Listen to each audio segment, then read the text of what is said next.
Corona काल में अनाथ हुए बच्चों को सशक्त बनाने के लिए प्रधानमंत्री नरेंद्र मोदी ने आज पीएम केयर्स फॉर चिल्ड्रन योजना की शुरुआत कर दी है। इस योजना के तहत अनाथ बच्चों के बैंक खातों में पीएम केयर्स फंड से छात्रवृत्ति भेजी गई। इस अवसर पर पीएम मोदी ने कहा कि सरकार अनाथ बच्चों के साथ खड़ी है और हर प्रकार से हम बच्चों की सहायता करेंगे। पीएम ने बताया कि बच्चों की अच्छी पढ़ाई के लिए उनके घर के पास ही सरकारी या प्राइवेट स्कूलों में उनका दाखिला कराया जा चुका है और अगर किसी को उच्च शिक्षा के लिए शिक्षा लोन चाहिए होगा तो पीएम केयर्स उसमें भी मदद करेगा। साथ ही रोजमर्रा की दूसरी जरूरतों के लिए अन्य योजनाओं के माध्यम से ऐसे बच्चों के लिए 4,000 रूपए प्रति माह देने की व्यवस्था भी की गई है। इसके अलावा 18 से 23 साल के युवाओं को हर महीने स्टाइपेंड मिलेगा और 23 साल के होने पर उन्हें 10 लाख रुपए एक साथ दिए जाएंगे।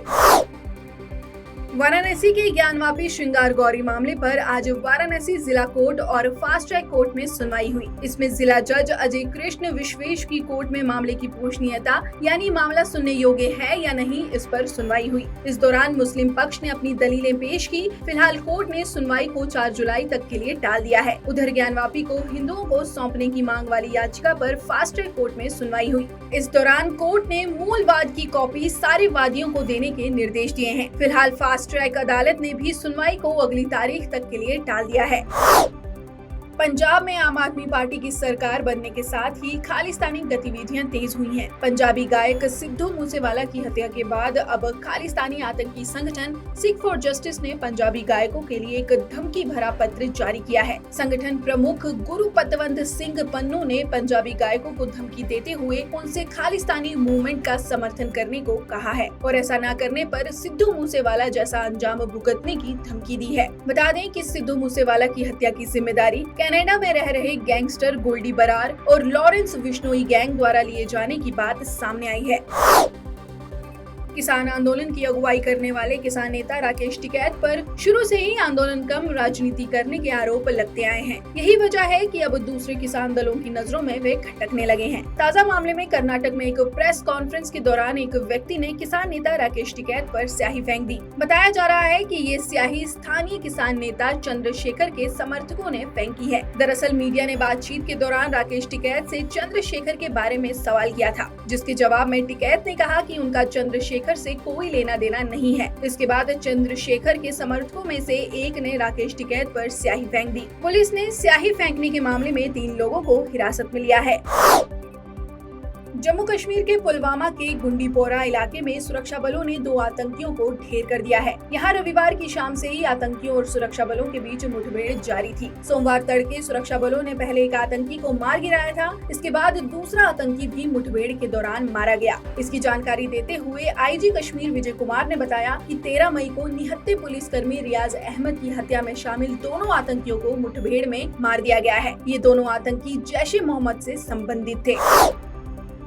नेपाल की तारा एयरलाइंस का विमान रविवार को दुर्घटनाग्रस्त हो गया। इस विमान में 4 भारतीय समेत कुल 22 लोग सवार थे। विमान सुबह लापता होने के कुछ घंटे बाद ही मस्टैंग जिले के कोवांग गांव में दुर्घटनाग्रस्त हो गया था। सोमवार को नेपाल की सेना दुर्घटना स्थल पर पहुंची और 16 शवों को बरामद किया। हालांकि अभी तक शवों की पहचान नहीं हो सकी है। वहीं नेपाल गृह मंत्रालय के संयुक्त सचिव व प्रवक्ता फणींद्र मणि पोखरेल ने संदेह व्यक्त किया है कि विमान में सवार सभी यात्रियों की मौत हो चुकी है। उत्तर प्रदेश के आजमगढ़ में एक बार फिर धर्मांतरण का मामला सामने आया है। पुलिस ने 100 से ज्यादा हिंदुओं को ईसाई धर्म में परिवर्तन कराने के प्रयास करने के आरोप में एक आरोपी को गिरफ्तार किया है। मामले का खुलासा तब हुआ जब हिंदू जागरण मंच के कार्यकर्ता एक सूचना के आधार पर कंधारपुर थाना क्षेत्र के कुआ ग्राम सभा में एक घर में पहुंचे, जहां एक कमरे में लोगों का धर्मांतरण कराने के प्रयास किए जा रहे थे। जिसके बाद हिंदू जागरण मंच के कार्यकर्ताओं ने इसकी सूचना पुलिस को दी। मौके पर पहुंची पुलिस ने ईसाई धर्म से जुड़ी कई पुस्तकें व पैम्पलेट बरामद किए हैं। मामले में पुलिस ने एक आरोपी को गिरफ्तार कर लिया है। बता दें 22 मई को आजमगढ़ में एक ऐसे ही मामले का खुलासा हुआ था, जिसमें शहर के बवाली मोड़ के समीप एक घर में चर्च बनाकर धर्म परिवर्तन करने का काम कराया जा रहा था। भारतीय जनता पार्टी की राष्ट्रीय प्रवक्ता नुपुर शर्मा को पिछले कुछ दिनों से सिर्फ इसीलिए धमकियां दी जा रही हैं क्योंकि उन्होंने एक टीवी डिबेट में अभिव्यक्ति के अधिकार का प्रयोग किया था। दरअसल एक टीवी डिबेट में नुपुर ने इस्लाम पर अपनी राय रखी थी, जिसके बाद नुपुर शर्मा को लगातार जान से मारने और उनका बलात्कार करने की धमकियां दी जा रही हैं। इतना ही नहीं, सुन्नी बरेलवी संगठन रजा अकादमी द्वारा उनके खिलाफ मुंबई में एक प्राथमिकी भी दर्ज कराई गई है। नुपुर के समर्थकों का कहना है कि उन्होंने कोई गलत टिप्पणी नहीं की थी, बल्कि सिर्फ कुरान और हदीसा का हवाला देते हुए तथ्य बताए थे।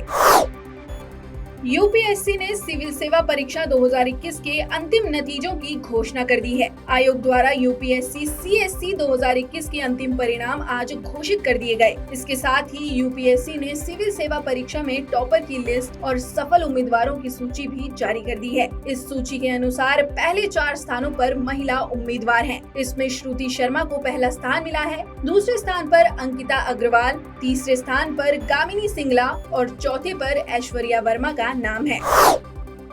अमेरिका और भारत के बीच 2021 और 22 में हुए द्विपक्षीय व्यापार ने सारे रिकॉर्ड तोड़ दिए हैं। वाणिज्य मंत्रालय के अनुसार अमेरिका अब भारत का सबसे बड़ा व्यापारिक भागीदार बन गया है। इसके साथ ही भारत के साथ व्यापार के मामले में अमेरिका ने चीन को पीछे छोड़ दिया है। मंत्रालय के आंकड़ों के अनुसार 2021 और 22 में अमेरिका और भारत का द्विपक्षीय व्यापार बढ़कर 119.42 अरब डॉलर पर पहुंच गया, जो 2020 और 21 में 80.51 अरब डॉलर था। मंत्रालय की ओर से जारी आंकड़े में आयात और निर्यात दोनों शामिल हैं।